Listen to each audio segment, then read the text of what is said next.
সবাইকে happy new year. 1 জানুয়ারি কোনো video আসতে পারে নাই, তাই সরি। আজকে 2 জানুয়ারি আমরা একটা স্পেশাল ভিডিও করব। সেটা হচ্ছে মেডিকেল অ্যাডমিশন টেস্টের জন্য জিকে আমরা পড়ব একটু পেপার কাটিং থেকে, ঠিক আছে? সো পেপার কাটিং বলতে যেটা মিন করতেছে যে পেপার থেকে রিসেন্ট জিকেগুলো আমরা একটু পড়ে ফেলবো। এই জন্য আমি পেপার কাটিং হুবহু পেপার থেকে আনছি, আলাদা করে লিখি নাই, ঠিক আছে? আচ্ছা, তো আমরা স্টার্ট করি। প্রথমেই তোমাদের ইনফরমেশন যেটা জেনজি নিয়ে, তাই না? এই জেনজিটা নিয়ে আমাদের মানে বলো তো জেনজিদের আসলে বার্থ মানে রেঞ্জটা কত? এটা 90 হবে, 1990 থেকে 2012 probably this is the range, ঠিক আছে? এখন জেনজি তো এখন সবাই পারবে, তাই না? কিন্তু পরীক্ষায় যখন আলফা, তারপর আরেকটা আছে বিটা, তাহলে জেড, আলফা, বিটা, তাহলে এই জিনিসগুলো কিন্তু আমাদেরকে পড়তে হবে। খেয়াল করো, আলফা হচ্ছে ওই যে 2012 পর থেকে যারা আসবে। খেয়াল করো এখানে এই যে জেনারেশন জেড, জেনজি শব্দটি বেশ জনপ্রিয় হয়েছে জনঅভ্যুত্থানের কারণে, এবং এটা তোমরাও জানো। একটু খেয়াল করবা যে 90 দশকের প্রজন্ম, এদেরকে বলা হয় মিলেনিয়াল রাও আলোচিত। সো মিলেনিয়ালরা হচ্ছে 90 দশকের, সো 90sরা হচ্ছে মিলেনিয়াল, ঠিক আছে? বিগত শতকের অভিজ্ঞতা স্মৃতিকাতর হতে দেখা যায় তাদের শিশুদের আলফা প্রজন্ম। এই আলফা প্রজন্ম হচ্ছে এখন বর্তমানেরটা। এবং খেয়াল করবা 2025, এটা বেশি ইম্পর্টেন্ট, 2025 সালের শুরুর দিন থেকে যাত্রা শুরু করেছেন যারা নতুন প্রজন্ম, এদেরকে বলা হয় জেনারেশন বিটা। এটা এবং এটা তোমাদের আসার চান্সও অনেক বেশি, কারণ পরীক্ষাটা কিন্তু 2025-এই হবে মেডিকেল অ্যাডমিশন টেস্ট, যার কারণে এই বিটাটা বেশি ইম্পর্টেন্ট। তার মানে 2025 সালে যে বাচ্চাগুলা পয়দা হইলো তারা হচ্ছে জেনারেশন বিটা, ঠিক আছে? এর আগেরটা হচ্ছে আলফা, এরও আগেরটা যেটা আমরা মানে তোমরা যারা পরীক্ষা দিবা তা ওরা হচ্ছে জেনারেশন জেড বা যারা আন্দোলন করলো, ঠিক আছে? আচ্ছা, এখান থেকে আর কিছু আমি দেখি না, দরকার আছে এটা একটু দেখবো, বেবি বুমার্স, ঠিক আছে? ওকে, এখানে আমি একটা ছবি রাখছি, এটা আসতে পারে। সেটা হচ্ছে এই যে গাছটা বা এখানে যে ফলটা রয়েছে সেটা হচ্ছে সুন্দরবনের বৈচিত্র্যময় ফল ছইলা। তাহলে সুন্দরবনের বৈচিত্র্যময় ফল ছইলা, ঠিক আছে? তাহলে ফল ছইলা 10 ডিসেম্বর সুন্দরবন, এটা দরকার নেই। যেটা দরকার হচ্ছে নয়নাভিরাম ছল ফেলা। আমরা জাস্ট এই নামটা মনে রাখবো, ছল ছইলা, ছইলা ফল বা ফুল যেটাই বলো, এই ছইলার নামটা মনে রাখবো। পরীক্ষা চলে আসতে পারে যে ছইলা জিকে থেকে ছইলা কোন অঞ্চলে পাওয়া যায়, সেটা হচ্ছে সুন্দরবন অঞ্চলে পাওয়া যায়। এখান থেকে এটাই জানতে হইতো। তারপর আসো, তারপর দেখি আমাদের কী আছে। তারপর হচ্ছে স্পোর্টস আছে, আমার খুবই ফেভারিট স্পোর্টস পেজ পেপারের।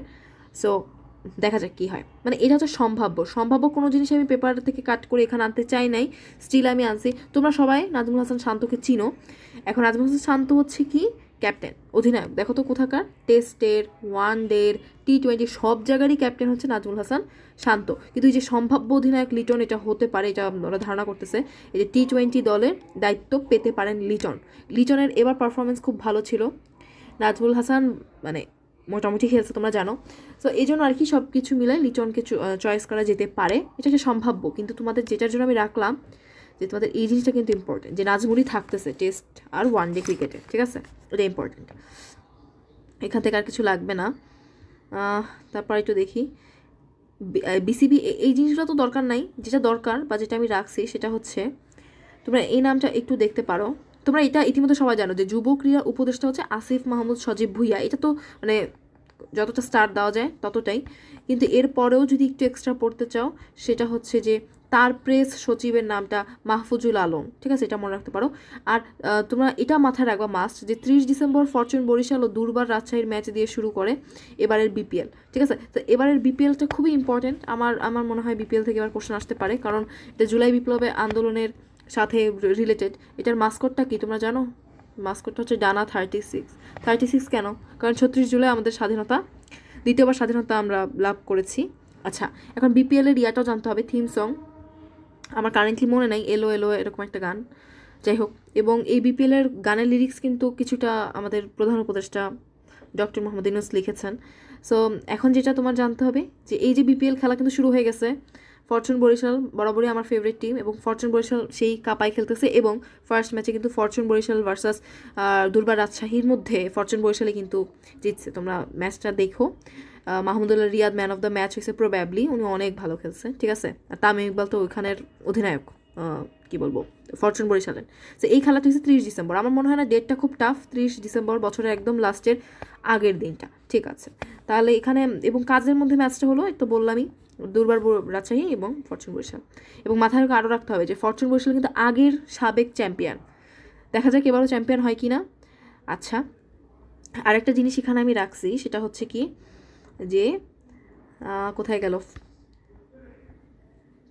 আচ্ছা এখানে পাচ্ছি না, সামনে আমি বলবো যে বিসিবির সভাপতিকে, এটা বাংলাদেশ ক্রিকেট বোর্ড সভাপতি হচ্ছে ফারুক, মেবি নামটা দেখতেছি আমি, ঠিক আছে। আচ্ছা কোনো সমস্যা নেই। তাহলে এই পেজ থেকে আমরা কি পড়বো বুঝতে পারছি আশা করি। এবং এখানে আমি যে মার্ক যেগুলো করে দিচ্ছি না, এইভাবে মার্ক করাগুলো তোমরা পড়বা এখান থেকে। তাহলে এই লাইনটা মার্ক করবো, আর কিচ্ছু লাগবে না। এবং এই যে আসিফের নামটা একটু দেখবা, ঠিক আছে, ওকে। তারপরে এই যে আমাদের অনূর্ধ্ব 19 ক্রিকেট টিম, একটু খেয়াল করবে এখানে যে অধিনায়ক সুমাইয়া, এই জিনিসটা আসতে পারে। কেন আসতে পারে? কারণ ওরা আজকে এবার ইন্ডিয়ার সাথে ফাইনালে গেছে, বাংলাদেশ কিন্তু ফাইনালে গেছে, এটা কিন্তু বাংলাদেশের জন্য খুবই গর্বের কথা। কিন্তু ওই যে একটুর জন্য ওরা কিন্তু বেশ ভালো ব্যাটিং করতেছিল, ম্যাচটা আমি দেখছি বেশ ভালো ব্যাটিং করতেছিল, কিন্তু ওরা বোলিং খুব বাজে করছে, যার কারণে দিন শেষে ট্রফিটা ইন্ডিয়ায় নিয়ে যায়। বাট ফাইনালে গেছি আমরা, ওকে। সো অধিনায়ক সুমাইয়ার সেলফিতে আচ্ছা এখানে যে লাগবে যে যেটা অনূর্ধ্ব নারী T20 বিশ্বকাপ, খুবই খুবই ইম্পর্ট্যান্ট। T20 অনূর্ধ্ব নারী T20 বিশ্বকাপ খেলতে আজ ঢাকা ছাড়বেন সুমাইয়ারা। সুমাইয়ার নামটা তোমাদের লাগবে কারণ সুমাইয়া হচ্ছে অধিনায়ক। তারপর আর কি যে টুর্নামেন্টের দ্বিতীয় আসর শুরু হবে, এটাও ইম্পর্টেন্ট, যে নারী T20 অনূর্ধ্ব 19 সেটা শুরু হবে, দ্বিতীয় আসর শুরু হবে 18 জানুয়ারি মালয়েশিয়ায়। সো ওরা মালয়েশিয়ার উদ্দেশ্যে ঢাকা ছেড়েছেন। প্রথম আসরে সুপার 6-এ খেলা হবে বাংলাদেশের মেয়েদের এবার প্রথম ম্যাচ 18 জানুয়ারি। তাহলে প্রথম ম্যাচটাই শুরু হবে 18 জানুয়ারি। তাহলে তোমাদের পরীক্ষা কখন? 17 জানুয়ারি। তাহলে এটা কারো ভুল হওয়ার কথা না, 17 জানুয়ারি পরীক্ষা দিয়ে 18 জানুয়ারি খেলা দেখতে বসে যাওয়া, ঠিক আছে। আচ্ছা 18 জানুয়ারি খেলাটা হবে নেপালের বিপক্ষে, ঠিক আছে। সো নেপালের এগেনস্টে খেলা হবে। সো আই হোপ তারা জিতবে, ওকে। আর কি এখান থেকে এই পেজ থেকে আমি আর কিছু দেখছি না পড়ার জন্য, এটা কিন্তু খুবই ইম্পর্টেন্ট। এবার সুমাইয়াদের এই খেলাটাও মাথা রাখবা যে তারা হচ্ছে ভারতের এগেনস্টে ফাইনালে কিন্তু উঠছিল। আচ্ছা এখানে কি আছে পড়ার? নতুন বছর শুরুতে ইউক্রেন রাশিয়া, এটা একটু দেখে রাখবা, এটা আমি কোনো দাগানো বা কোনো ইম্পর্টেন্ট কিছু দেখতেছি না। রাশিয়া ইউক্রেন যুদ্ধ চলতেছে, আর যেটা হচ্ছে ইউক্রেন হয়ে ইউরোপগুলোর দেশগুলো প্রাকৃতিক গ্যাস, আসলে এই যে ইউক্রেন একটা মিডিয়াম, রাশিয়া এটা যদি রাশিয়া হয় এটা ইউক্রেন, এখানে বাকি ইউরোপের কান্ট্রিগুলো এইভাবে তারা সাপ্লাই করে, ঠিক আছে।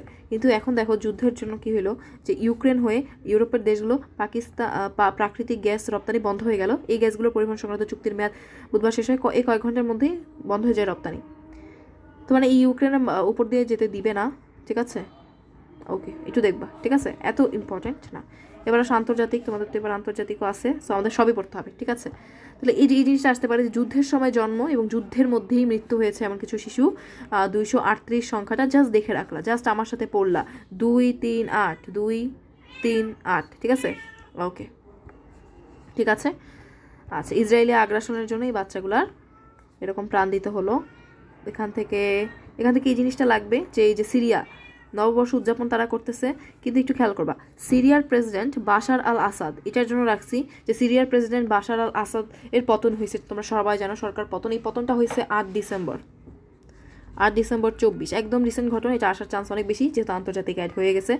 আচ্ছা এবং আর একটা জিনিস যে দেশটির রাজধানী দামেস্কে, এটা আসতে পারে। সিরিয়ার রাজধানী কোথায়? খুব আসার চান্স খুব বেশি, যদি রাজধানী থেকে তারা কোশ্চেন করতে চায় সিরিয়ার রাজধানী দিয়ে দিবে। তাহলে সিরিয়ার রাজধানী কোনটা? দামেস্কো। সিরিয়ার আরও অনেকগুলো শহর আছে, শিখতে হবে ওগুলা, আমি এখন কারেন্টলি ভুলে গেছি, আলেপ্পো এরকম আছে নামগুলো, ঠিক আছে। তোমাদেরকে যখন আন্তর্জাতিক জিকে ক্লাস নেবো তখন পড়াবো, আজকে তো একটু পেপার কাটিং পড়াচ্ছি, তাহলে যা যা দাগাই দিলাম সেগুলো তোমরা এখন মুখস্থ করে ফেলবা, ঠিক আছে। এখন স্মার্ট চশমা, এটা আমি আসলে কেন রাখছি বলি, এটা হচ্ছে আচ্ছা তোমাদের এখান থেকে এটা শিখতে হবে যে রয়টার্স কি? রয়টার্স হচ্ছে ইউকের একটা সংবাদ সংস্থা। দুইটা প্রশ্নই আসছে, এটা কোথাকার সংবাদ সংস্থা? ইউকের। আর এটা কি? এটা হচ্ছে সংবাদ সংস্থা, বুঝছো, সবই ইম্পর্টেন্ট। এখানে আসলে আমি এটা রাখছি যে স্মার্ট চশমা নিয়ে কথা বলছেন মেটার প্রধান নির্বাহী মার্ক জাকারবার্গ। তো উনি তো জানোই ফেসবুকের কি বলবো, ফেসবুক আবিষ্কার করছে। এখন এইটার জন্য আমি রাখছি যে তিনি মেটার প্রধান, অনেকেই দেখবো এটা জানো না, শুধু ফেসবুক জানো না, ফেসবুক এখন মেটার আন্ডারে, ঠিক আছে, গুগলও। আচ্ছা এখন সেটা হচ্ছে মেটার প্রধান নির্বাহী মার্ক জাকারবার্গ, ঠিক আছে। তিনি মেটার পরে পরীক্ষা চলে আসতে পারে, হাইলি ইম্পর্টেন্ট। তোমরা জানো ইন্টারনেটের যুগ এখন, ইন্টারনেট রিলেটেড কথাবার্তা কোশ্চেন অনেক আসে, সো এইটা কিন্তু 5 স্টার দিব আমি, বুঝছো? যে মেটার প্রধান নির্বাহী জাকারবার্গ। এরপর কি অবস্থা, এটাতে আমি কেন তুলসি ছবি, এটা কেন ছবি তুলসি বুঝতেছি না।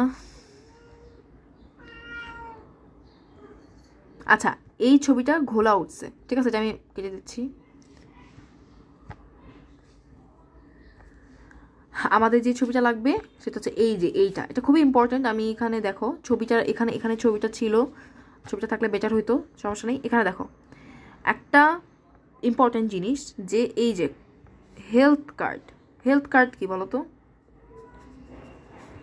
হেলথ কার্ড হচ্ছে সামথিং তোমার, যারা এবার 24-এর গণঅভ্যুত্থানে আহত হয়েছেন, হাত অনেকের অঙ্গহানি হয়েছে, ঠিক আছে, সো তারা হচ্ছে পুরা আজীবন তারা যদি হেলথ কার্ড শো করে তারা কিন্তু ফ্রিতে ট্রিটমেন্ট পাবে। এটা কিন্তু একটা বেশ ভালো উদ্যোগ, ঠিক আছে।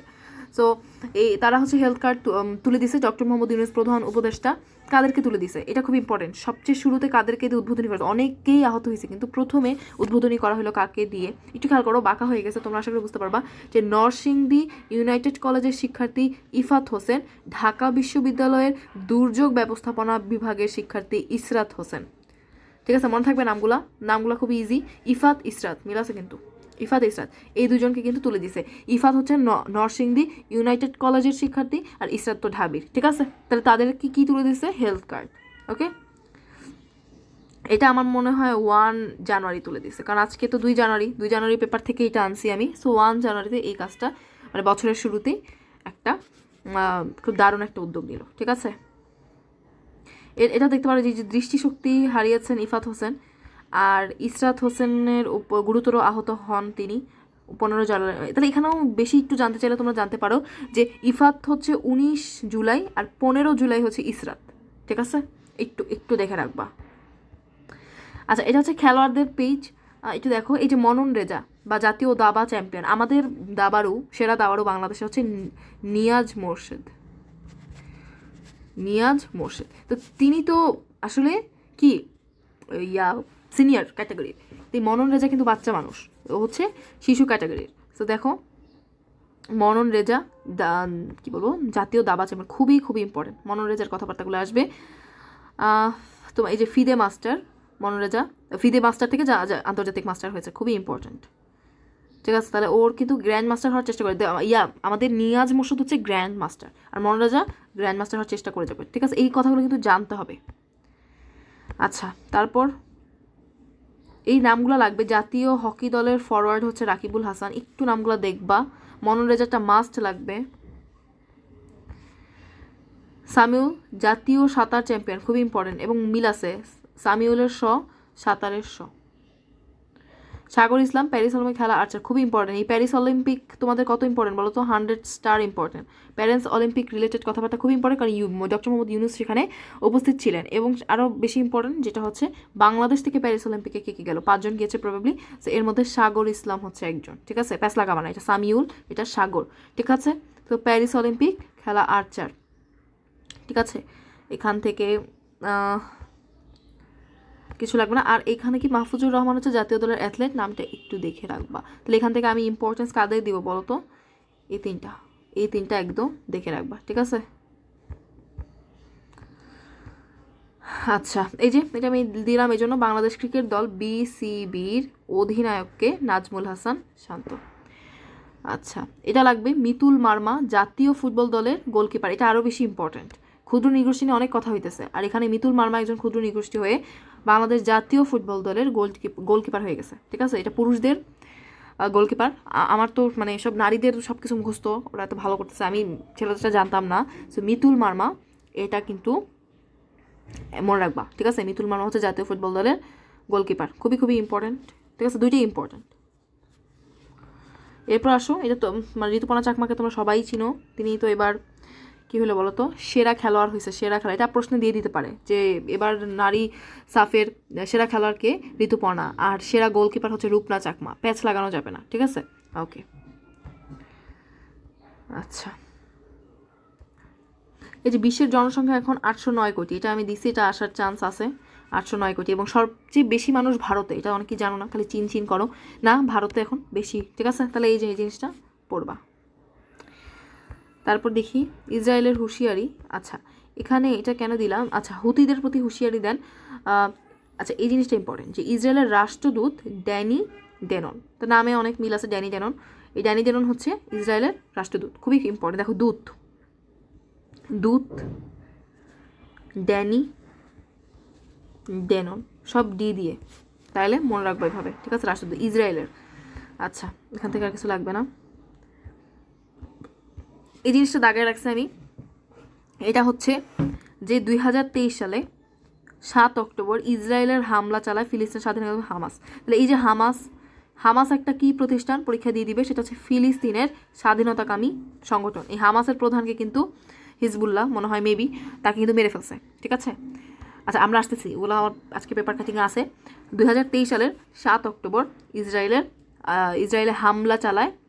আচ্ছা, ইসরায়েলে হামলা চালায় কারণ আছে 2023 সালের 7, 8 এই দিনগুলোতে কিন্তু অনেক মানে মারপিট হয়। দেখো যেটা বললাম 7, 8, সেটা হচ্ছে তোমরা লিখে নাও যে কোথায় লিখবো, এখানে লিখে দিই যে 2023 সালের 7 অক্টোবর এই হামাস, স্বাধীনতাকামী ফিলিস্তিনের একটা সংগঠন, সেটা হচ্ছে হামাস। এই হামাসরা আক্রমণ করে বা হামলা চালায় ইসরায়েলের উপর। ঠিক আছে, এটা তাহলে বুঝলে। এটা একটা মানে কোনো সঙ্গীত অনুষ্ঠান চলতেছিল সুপারনোভা ফেস্টিভ্যালে, তখন কিন্তু তারা একটা অপারেশন আল আকসা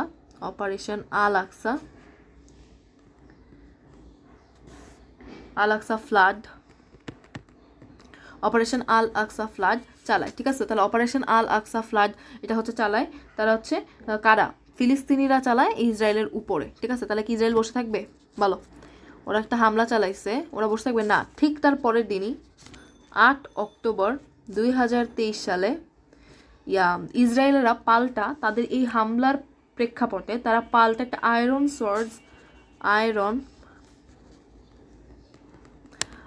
সোর্স নামে একটা তারা কিন্তু কি করে, যুদ্ধ ঘোষণা করে ইসরায়েল। ঠিক আছে, তাহলে এই দুইটা জিনিস খুবই ইম্পর্টেন্ট। ওকে, তার সঙ্গে তোমাদের মনে থাকবে, এটা একটু প্যাচ লাগতে পারে যে ফিলিস্তিনিরা প্রথমে ইসরায়েলকে দিছে, পরে ইসরায়েল আবার পাল্টা ফিলিস্তিনিকে দিছে, বুঝছো? আচ্ছা, ওকে, তারপর দেখি। আচ্ছা, এটা একটু আসতে পারে যে জুলাই গণ অভ্যুত্থানে নারী হচ্ছে 11 জন নিহত, শিশু কিশোর 129 জন। পেপারের অথেন্টিক নিউজ মনে রাখতে পারো। এর আগে আমরা শিখছি 809 কোটি হচ্ছে মানুষ, আরও একটা শিখলাম যে 238টা হচ্ছে শিশু জন্ম নিচ্ছে যুদ্ধের সময় এবং যুদ্ধের মাঝেই তারা মৃত্যুবরণ করছে। আচ্ছা, এবং আর কি বলবো বলো তো, যে এখানে নারী হচ্ছে 11 জন আর হচ্ছে 129 হচ্ছে শিশু কিশোর। ঠিক আছে, ওকে। আচ্ছা, 2বার আসছে ছবিটা। এখন এটা কি দেখি। আচ্ছা, হাসনাত আব্দুল্লাহ, উনি কি করছে যে এই মুহূর্তে দরকার বিচার আর সংস্কার। ঠিক আছে, আর এইটা খুব ইম্পর্টেন্ট যে আবার দেখা হবে 15 জনেতে আমাদের ঘোষণাপত্র নিয়ে।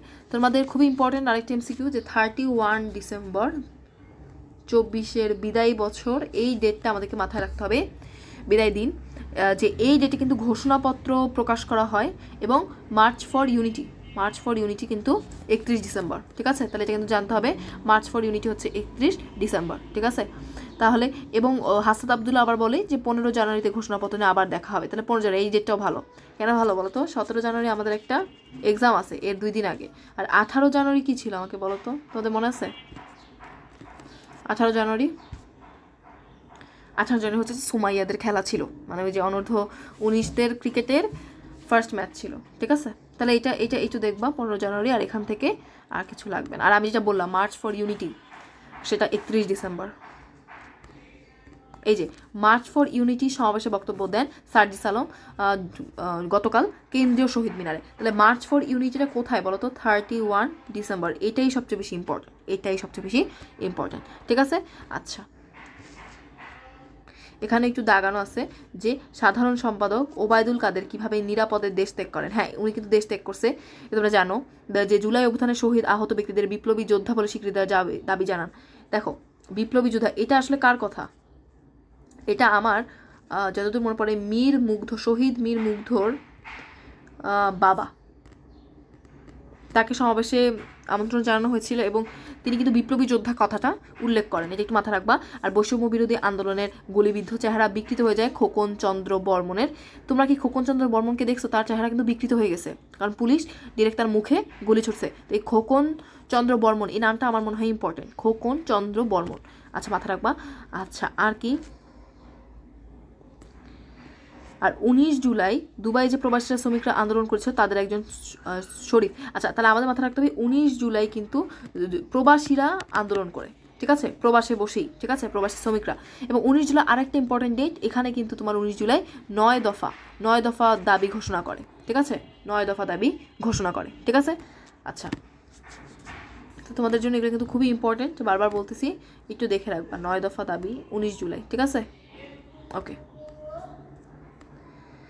আর এই যে 15 জানুয়ারির মধ্যে, এটা কিন্তু একটু আগে আমি বলে আসলাম, হাসনাত আবদুল্লাহ জানাইছে, এখন আবার এখানেও যে 15 জানুয়ারির মধ্যে ঘোষণাপত্র জারি, ঠিক আছে, এই হেডলাইনটাই লাগবে।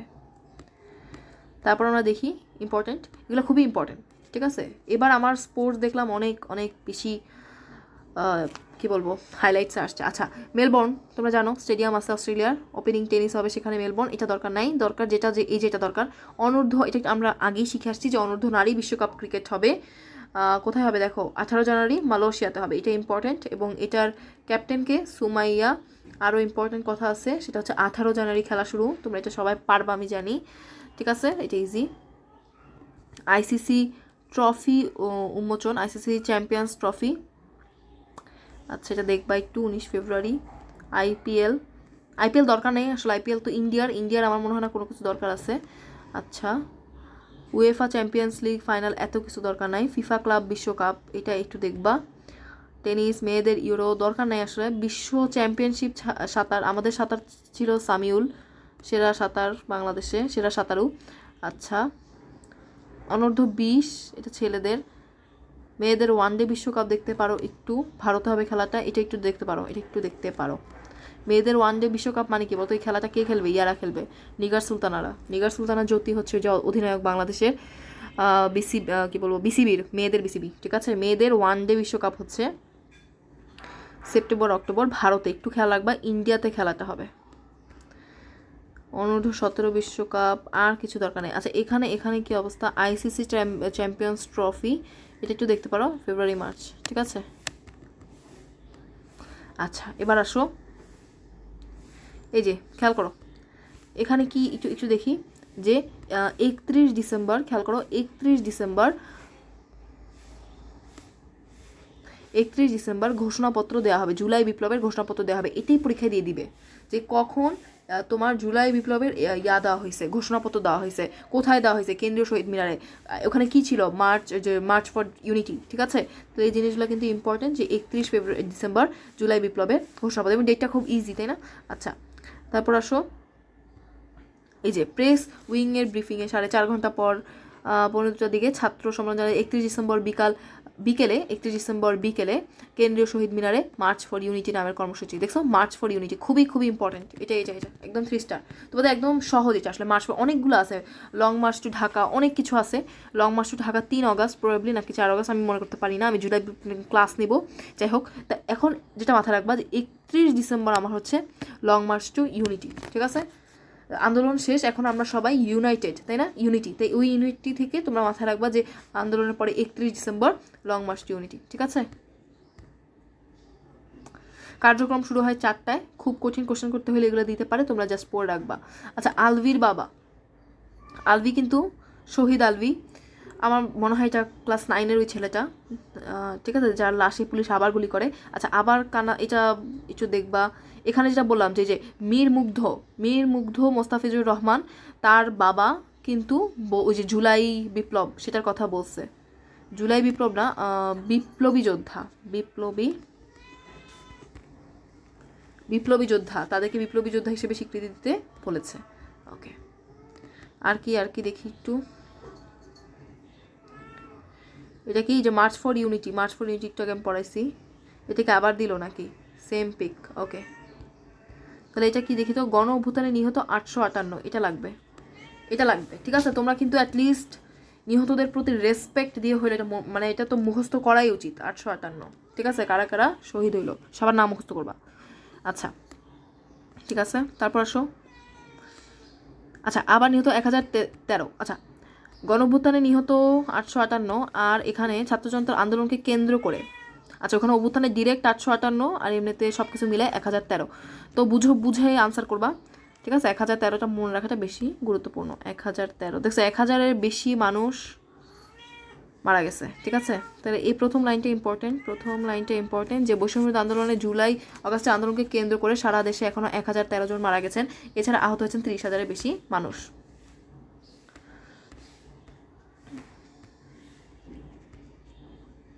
আচ্ছা, হাসান আব্দুলের এই কথাটা একটু দেখবা, যে যারা সচিবালয় আমাদের বিরুদ্ধে ষড়যন্ত্র করছেন, আপনাদের বলতে চাই আপনাদের রিয়ালিটি মাইনে নেন। আচ্ছা এটা যতটা বেশি ইম্পর্টেন্ট, তার চেয়েও বেশি ইম্পর্টেন্ট